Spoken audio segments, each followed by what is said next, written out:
Good morning.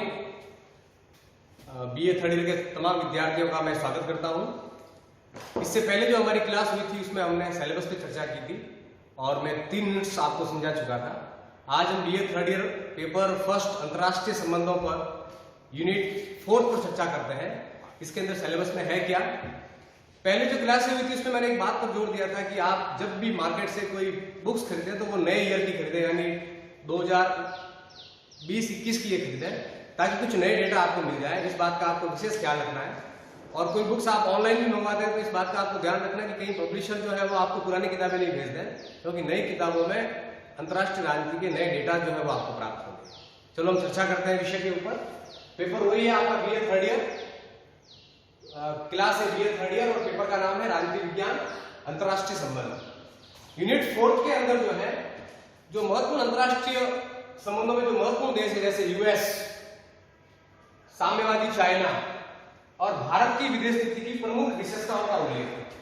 अब आपको याद रखना है इसके अंदर कि संयुक्त राज्य अमेरिका की विदेश नीति की शुरुआत 1773 से मानते हैं, जब से यूएस जो है वो आजाद हुआ है। तो वहां से लगाकर अब तक अमेरिकी फॉरेन पॉलिसी की मोटी विशेषताएं क्या क्या रही हैं, वे कौन से कॉन्सेप्ट जो मुनरो ने दिए, वे कॉन्सेप्ट जो आइजनहावर ने दिए, ये सब आपको पढ़ने पड़ेंगे।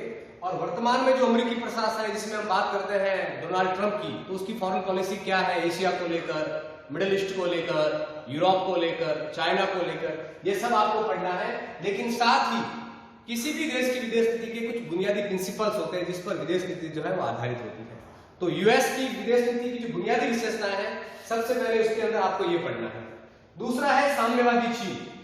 आपको वैसे पता होगा कि 1949 में चाइना आजाद हुआ, यद्यपि इसे हम आजादी नहीं कह सकते। चाइना 1911 में आजाद हुआ था पश्चिमी औपनिवेशिक शक्तियों से, और 1949 में माओ से तुंग जेदांग द्वारा जो क्रांति की गई जिसे हम माओवादी क्रांति कहते हैं, और ऐसा कहते हैं कि इस क्रांति के माध्यम से माओ ने अपना समाजवाद जो है वो चाइना पे लागू किया। और चाइना ये मानता है कि हमारी जो फॉरेन पॉलिसी या जो हमारा देश जो है उसकी जो विदेश नीति है वो आप 1949 के बाद से पढ़े।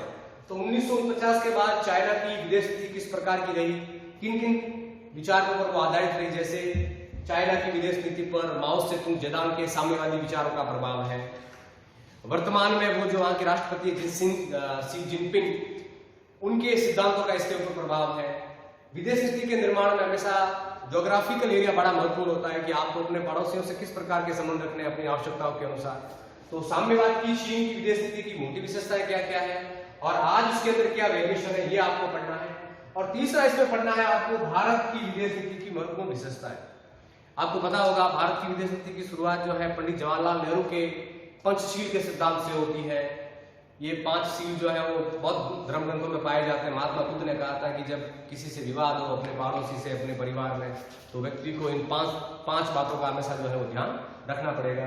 तो भारत की विदेश नीति पंडित नेहरू से लगाकर वर्तमान की जो मोदी सरकार है वो कहां तक आगे बढ़ी और उसकी मोटी बुनियादी विशेषताएं क्या क्या है। जैसे इस विदेश नीति को आप पढ़ेंगे तो उसके अंदर आपको नेहरू की विदेश नीति के बारे में पढ़ना होगा, जैसे नेहरू का पंचशील का सिद्धांत, गुट निरपेक्षता का सिद्धांत।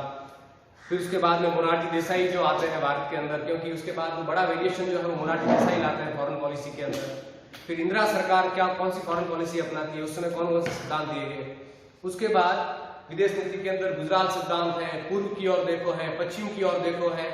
तो आप जब इनको पढ़े तो इसके अंदर विदेश नीति का निर्माण करने वाली महत्वपूर्ण विशेषताओं को आपको पढ़ना है कि विदेश नीति ने हमारी वर्तमान भारतीय विदेश नीति को किस प्रकार प्रभावित किया है। दूसरा है इसके अंदर संयुक्त राज्य अमेरिका, चीन और पाकिस्तान के भारत के साथ संबंध। यद्यपि अगर हम 1998 तक के भारतीय राजनीति का अध्ययन करें तो अमेरिका के साथ भारत के संबंध उतने सामान्य नहीं रहे। 1998 के बाद जब पोखरण में परमाणु विस्फोट हुआ तब कहते हैं कि व्हाइट हाउस की नीति में कुछ बदलाव आया और उन्होंने भारत से संबंधों को मधुर करना शुरू किया, क्योंकि विदेश नीति में एक नया वेरिएशन आया था कि अब अमेरिका को जो है चाइना जो है वो राजनीतिक टक्कर देने लग गया, आर्थिक टक्कर देने लग गया। तो कहते हैं कि अमेरिका का झुकाव जो है वो भारत की तरफ हुआ। तो वर्तमान समय में डोनाल्ड ट्रंप सरकार और मोदी सरकार के साथ भारत के संबंध किस प्रकार के हैं।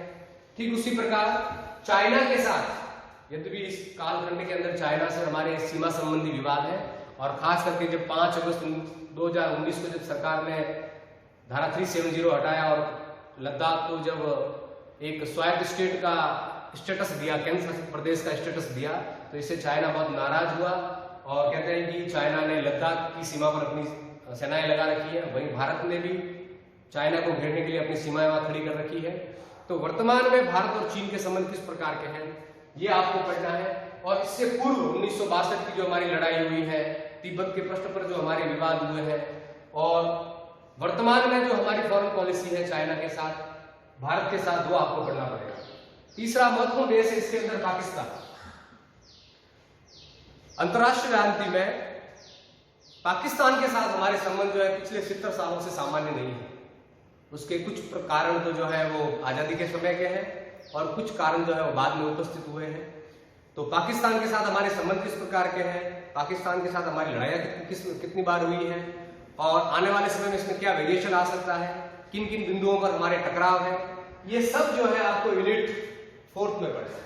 लेकिन एक बात का ध्यान रखना है कि ये सब चीजें आप तभी पढ़ पाएंगे जब आपके पास कुछ नई किताबें होगी, कुछ जो मैगजीन्स आती है अंतरराष्ट्रीय राजनीति को लेकर, आउटलुक वगैरह है, इंडिया टुडे वगैरह है, वहां से भी आपको डेटा मिलेंगे। तो ये सब चीजें जो है वो आपको यूनिट 4 के अंदर पढ़नी है। Thank you.